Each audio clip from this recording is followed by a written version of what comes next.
Kanina sabi niyo po preliminary pa lang yung mangyayari bukas, pero baka kasama sa mga matalakay ito pong motion ni Congressman Shell Jokno para po maglabas ng subpoena para sa ilang mahahalagang dokumento at bank records ni VP Sara. May possibility po ba na since kasama po ito sa pag-uusapan bukas, agad-agad pwedeng maglabas ng subpoena ang Kamara kung mapapayagan po ito or magkakaroon ng botohan?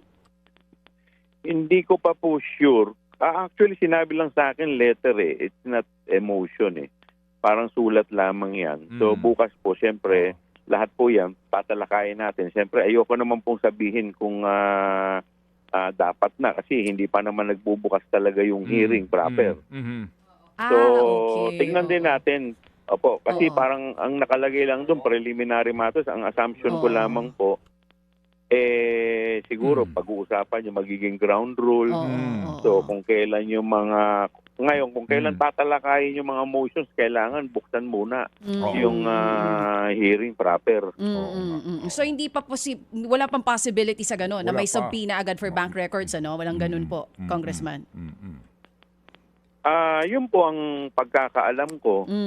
Baka hindi pa po pwede unless magbotohan at mas marami ang sumang-ayon. Kasi alam naman po natin lagi, it's always a numbers game.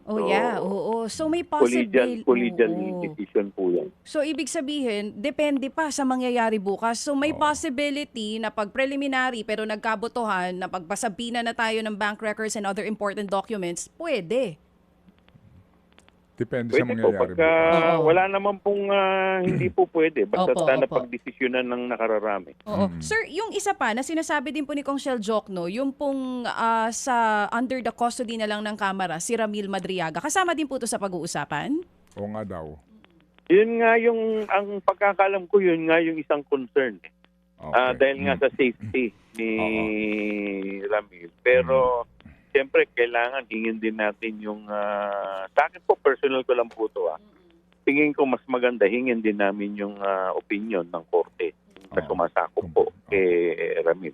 Mga kapatid, para sa iba pang mga balita at impormasyon, sundan niyo po kami sa X, Instagram, Facebook at syempre sa TikTok, True Network PH. Mag-subscribe din po kayo sa aming YouTube channel, True Network. May website din po tayo, truenetwork.ph. At pwede nyo rin po kaming mapanood sa Channel 19 ng aming True FM TV. Lagi pa rin makinig sa radyo dito po sa 105.9 True FM dahil dito, lagi po sa'yo, kapatid. Dito tayo sa totoo, tunay at